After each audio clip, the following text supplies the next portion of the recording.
안녕하세요. 공부에서 남 주는 사람, 공남자입니다. 오늘은 이서원 교수님의 저서 50, 나는 재미있게 살기로 했다를 살펴보려고 합니다. 여러분, 혹시 이런 생각 해보신 적 있으신가요? 열심히 살았는데 왜 나는 아직도 설레지 않을까?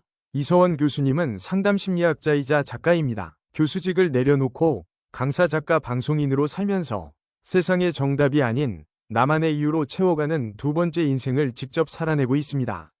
50이라는 나이, 많은 분들이 두려움과 상실의 계절로 느끼시죠. 하지만 이 책은 말합니다. 50은 끝이 아니라 인생에서 가장 낫다운 시작이라고요. 자, 지금부터 그 여정을 함께 따라가 보겠습니다.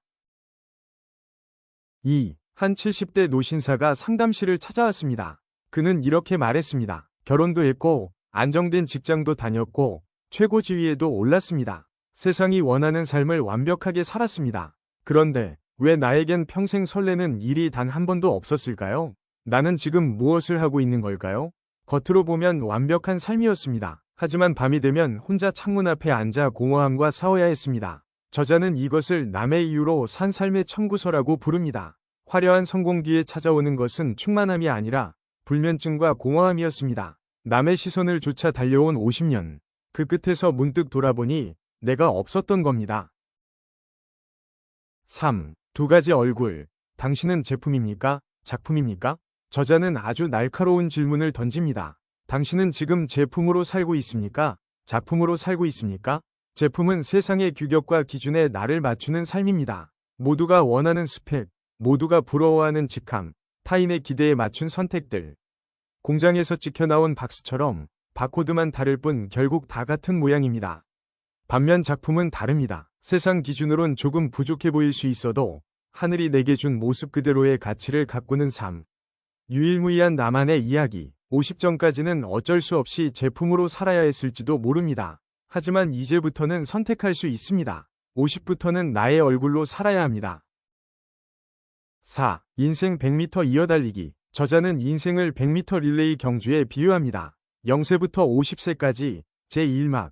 이 시기는 몸이 주도합니다. 체력으로 달리고 열정으로 부딪히고 자극과 흥분으로 살아갑니다. 행복의 조건은 무슨 일이 생겨야 즐겁다는 것이고 삶의 방향은 세상을 바꾸려는 투쟁이었습니다. 그런데 50세, 바로 지금 바통이 넘어옵니다. 50세부터 100세까지 제2막. 이제는 마음이 주도해야 합니다. 잔잔함과 평화가 핵심 감정이 되고 무슨 일이 생기지 않아야 편안하다는 것이 행복의 조건으로 바뀝니다. 세상을 바꾸는 것이 아니라 나를 바꾸는 수용과 포용의 시기입니다. 바통을 놓치지 마십시오. 지금 이 순간 마음이 손을 내밀고 있습니다. 5. 노화에 대한 새로운 시선. 몸이 약해지는 것, 솔직히 두렵습니다. 무릎이 시리고 기억이 흐릿해지고 체력이 예전 같지 않을 때 우리는 늙음을 실감합니다. 하지만 저자는 말합니다. 우리는 태어나는 순간부터 이미 늙어가는 존재라고요. 나이를 먹는 것은 죽음을 향한 추락이 아니라 삶의 순리입니다. 여기서 핵심은 이겁니다. 몸이 쇠퇴하는 곡선과 마음이 성숙하는 곡선은 정반대 방향으로 움직입니다. 그리고 그 두 선이 교차하는 지점이 바로 50입니다. 지혜가 생기면 나쁜 일에도 지나치게 낙담하지 않게 됩니다. 어려운 상황에서도 가장 적절한 길을 찾아내는 것, 그것이 마음의 건강, 즉 지혜입니다. 몸의 시대가 가고 마음의 시대가 열린 것을 슬퍼하지 말고 축배를 드십시오.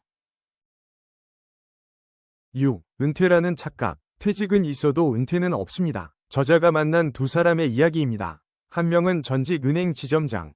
퇴직 후 개인 택시 운전을 선택했습니다. 처음엔 주변의 시선이 따가웠겠죠. 하지만 그는 매일 아내와 함께 새로운 여행지를 달립니다. 운전대를 잡은 손에서 생기가 넘칩니다. 또 한 명은 전직 중학교 교장. 퇴임 후 색소폰을 집어들었습니다. 서툰 연주지만 길거리에서 재능 기부를 하며 사람들에게 음악을 선물합니다. 이 두 사람의 공통점은 열린 시선입니다. 해온 일만 일이라고 생각하지 않고 서툰 것도 도전하며 돈이 되지 않아도 즐거운 일을 합니다. 사람은 할 일이 없어서 늙는 것이 아닙니다. 일하지 않아서 늙는 겁니다. 은퇴라는 생각에서 은퇴하는 순간 제2위 삶이 시작됩니다. 7. 무엇보다 어떤이 중요하다. 직업을 물을 때 우리는 보통 이렇게 묻습니다. 무슨 일 하세요? 교수, 지점장, 선생님. 즉 타이틀에 집중합니다. 하지만 저자는 다른 질문을 해야 한다고 말합니다. 어떤 선생님이 될 것인가? 어떤 사람으로 살 것인가? 빙산의 수면 위에 보이는 것은 직업의 타이틀, 즉 무엇입니다. 하지만 그 아래 훨씬 거대한 부분이 있습니다. 바로 어떤 삶의 태도와 철학입니다. 모르는 걸 아는 척하지 않는 사람, 남의 꿈이 아닌 내 꿈을 꾸는 사람, 나에게 부끄럽지 않은 사람으로 사는 것. 이것이 50 이후 우리가 진짜 물어야 할 질문입니다. How, 어떻게 살 것인가? 그것이 남은 인생을 결정합니다. 8. 마음 처방전 하나. 나에게 친절해지는 몸 일기. 자, 이제 실천 이야기를 해봅시다. 저자는 말합니다. 호텔 손님을 대하듯 내 몸을 대접하십시오. 우리는 소중한 손님에게는 정성을 다하면서 정작 평생 함께할 내 몸은 함부로 다루고 있지 않나요? 몸 일기의 실천법은 3가지입니다. 첫째, 신체 관찰. 매일 아침 공복 혈당과 몸무게를 기록합니다. 숫자가 중요한 게 아니라 몸과 대화하는 습관이 중요합니다. 둘째, 친절한 보고서. 몸 상태를 스스로에게 존칭으로 씁니다. 오늘은 당이 좀 높습니다. 음식 드실 때 참고하시면 고맙겠습니다. 이 작은 문장 하나가 마음가짐을 바꿉니다. 셋째, 30분의 위식. 5분 만에 끝내던 샤워를 30분으로 늘려봅니다. 손가락 마디마디를 정성껏 씻으며 내 몸에게 호강을 선물해 보십시오. 타인에게 관대해지려면 먼저 나에게 친절해야 합니다.